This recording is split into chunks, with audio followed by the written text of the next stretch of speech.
চুল দিয়ে জিনিসগুলো বিক্রি করে। তো দাদা কেমন বিক্রি হয় প্রতিদিন? প্রতিদিন বলতে হয় মোটামুটি আর কি। এবার আমাদের চুলের উপর নির্ভর, চুল যেরকম পাবো সেরকম ইনকাম হবে। আচ্ছা, থাকেন কোথায়? শান্তিবাজার। শান্তির বাজার। আচ্ছা, তো এই যে চুলগুলো নিয়ে আপনারা কলকাতা চলে যান নাকি আবার? না না, আগরতলায় মালিক আছে, মালিককে দিই। আচ্ছা, এগুলো দিয়ে কি করা হয়? এগুলা চুলের খোপা। নতুন করে আবার বের করে না, আর্টিফিশিয়াল যেগুলো হয়। আচ্ছা, কলকাতা বাড়ি কোথায়? মুর্শিদাবাদ। ওখান থেকে এখানে থাকেন, ভাড়া থাকতে হয়? ভাড়া।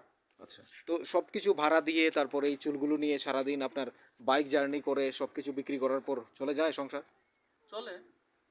আপনারা দেখতেই পাচ্ছেন এই যে একজন দাদাকে পেলাম, যে যিনি বলছেন যে চুল বিক্রি করে ত্রিপুরায় এসে, এই যে কলকাতা মুর্শিদাবাদ থেকে এত দূরত্ব, হাজার হাজার কিলোমিটার দূরে এসে এই জিনিসগুলো বিক্রি করে, অর্থাৎ এগুলো বিক্রি নয়, অর্থাৎ চুলের বিনিময়ে এই জিনিসগুলো দেয়। যেখানে আপনারা বালতি দেখতে পাচ্ছেন, এই যে